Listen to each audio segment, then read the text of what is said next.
Before we watch this clip, you can listen to the whole of the Summer of the Crossbar podcast on either Apple Podcasts or Spotify for free. Enjoy the clip. Let's talk about Havertz, because I think it's interesting. Now, at Chelsea, I've got to make sure to speak in the mic here, but at Chelsea he got, my eyesight is so bad. At Chelsea he played 139 games, he got 32 goals and 12 assists, not 32 assists, 12 assists. And I just want to, I think it's worth mentioning, comparing that to Bayer Leverkusen, where he played 150 games, got 46 goals and 31 assists at 18, 19. Yeah, really young. Really and young also, age. a lot of those appearances are probably off the bench. And I know we keep mentioning the group chat, but I remember when you signed him, you were putting all these graphics of like him in under 21 or under 18 level with Messi. Yeah, and that was a fair comparison because his numbers were insane. Yeah, so he's definitely a player that has shown potential for a long time, right? So, yeah, I mean, at Chelsea, he never got more. His highest scoring season in the Premier League was 8. Yeah. Right, which was poor, right? Now, I think I am intrigued to have a look at this. So, in that season where he scored. So, in 21-22, he scored 8. Now, in that same season, he scored 7 of those goals from playing up front. So already it suggests that this kid was a striker, and he only played 17 games up front out of 29. Right now, you look at Arsenal. Arsenal overall, he's played 61 games for us. He scored 20 goals and he's got 8 assists. Right. So with Kai Havertz, when he came in for £65 million. Now, I'm gonna still agree with you. And I've always said this from the start. It was not a good deal for Arsenal because he was not worth 65 million. No way. We could have gotten him for 30 million, Yeah. right? 20 million, right? So I think financially it wasn't a great decision because you're giving a club that, and I wanted to mention this, financial fair play. You lot are getting, rely on sales. your magnifying glass is on financial fair play. And when you get sales such as Mason out for 65 million, Havertz for 65 million, it helped. Man United and Arsenal were helping Chelsea out. Yeah. So that upset me. So when he came in, I think there was definitely a negative mindset around Havertz. So he comes in, and in his first season, he gets 13 goals in 37 games and 7 assists in the Premier League. So 20 goals and assists in the Premier League in 37 games. Now that is a good season. Whatever way you look at it, it's a good season, right? Yeah. In the Champions League, he got 1 goal. Yeah. Get in, right?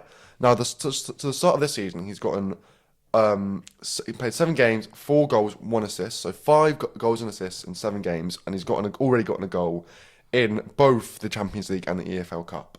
Right, so in all competitions, he's gotten 6 goals, right? So it's a good start to the season. Now, what's interesting, again, mentioning this striker role. So at the start of last season, last season we sold Xhaka. Again, a mistake that can Marino kind of actually replace him. We never really replaced him. Can Marino replace him? We'll see.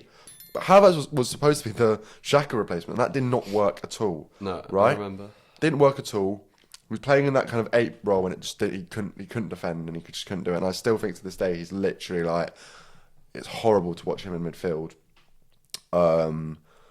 And even when he starts in midfield, he always actually plays like a shadow striker, which really works because his height. He's 6'4", but up front again last season.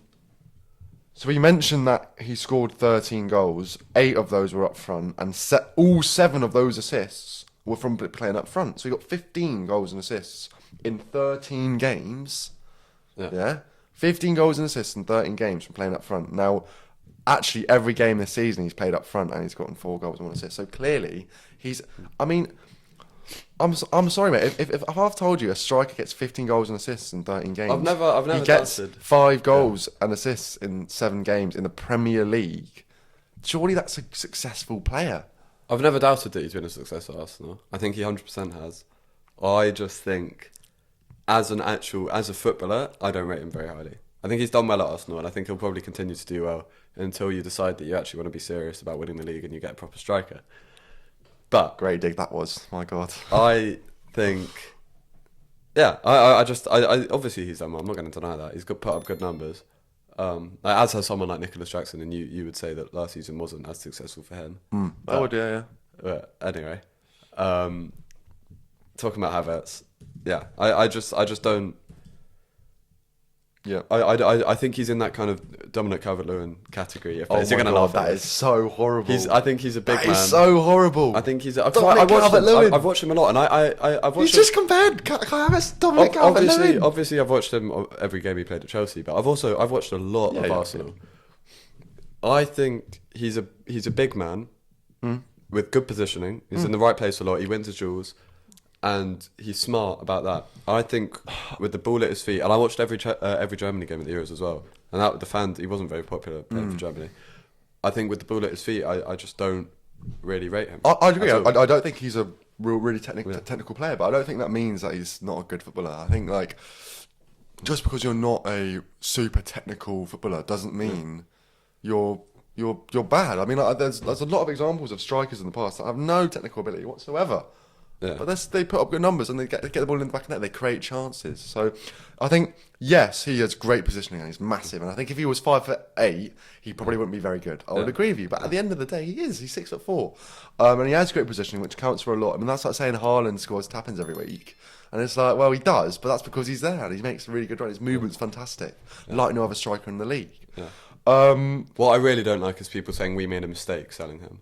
I don't think you did, but I do think there is something to be said about selling to your rivals. I do think that a little bit. I think that's always a little bit like not a good idea. I mean, like Arsenal have got a long list of us getting our players getting poached by people, and I guess it wasn't you. Havertz didn't get poached by Arsenal because you wanted to get rid of him, right? Yeah, we were delighted. Yeah. I mean, it's interesting you mentioned Nicholas Jackson. He did get 14 goals and 5 assists. It's not quite the 20 that Havertz got last year, but he did get 19 goals and assists in the Premier League in 35 games. And this season, he's gotten 7 goals and assists in 6 games. So yeah, he played 35 in the Premier League. Yeah. Did he? Because he went for AFCON. Yeah, he played 35 games Fair in the enough. Premier League. Maybe some of them off the bench, but Fair enough. yeah. But no, fair enough. I mean, like, I think, yeah, I'm sure. Listen, I'm not. I don't think this is about a Kai Havertz Jackson comparison, even though I would do think Havertz is twice the player he is. But I think Havertz has been fantastic for Arsenal. I think every Arsenal fan, he's a fan favourite. He's worth 75 million according to transfer market, while Jackson's costs a mere 40 million. So talk about value for money. Let's quickly finish on Chelsea here. So we've established that Havertz was a good signing and that maybe Chelsea were right to sell him.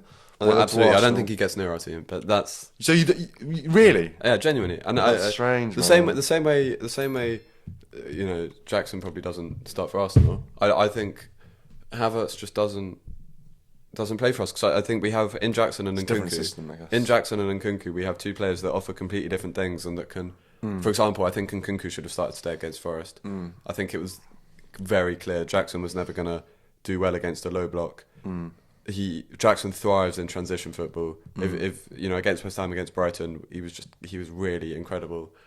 And today it just wasn't. It was never going to be his day. And then someone like Nkunku offers the opposite of that, where he's ball to feet. Yes, he can play in behind. Yeah, but you can also give him, you know, the ball in the box with 4 men around him, and he'll come out of it with a goal. Yeah, and I just don't think Havertz offers. You know, I don't think Havertz gets into that kind of dynamic of. No, maybe not. I mean, I think for Havertz, there's a lot to be mentioned about Arsenal's off the ball. Yeah. How important Arteta stresses you have to be a really good defender if you want to play for my team, right? Saka and Martinelli are, like, I think going forward they're both fantastic. Martinelli has had a great start to the season. Everyone was really worried about him after last season. Looked really poor. Hadn't scored a goal in like 6 months after getting 15 goals in the Premier League the season prior to that. And it's part of the reason why we did so well. So everyone loves Martinelli. Everyone was worried about him. But what he's never been bad at is how good he is off the ball, how good our wingers are off the ball. Havertz, I don't think I've seen a player playing up front. He's so good at holding the ball up. He's so good at pressing. He's so good at, against City, a fantastic example. He played as a fucking centre-back half the time. Yeah. You know? I really like Havertz. I think his physicality counts for so much. We're talking about Mudryk. He's really good physically, and it's kind of like a contrast. You know, they're two different ends of the spectrum. But I like Havertz. I think he's fantastic.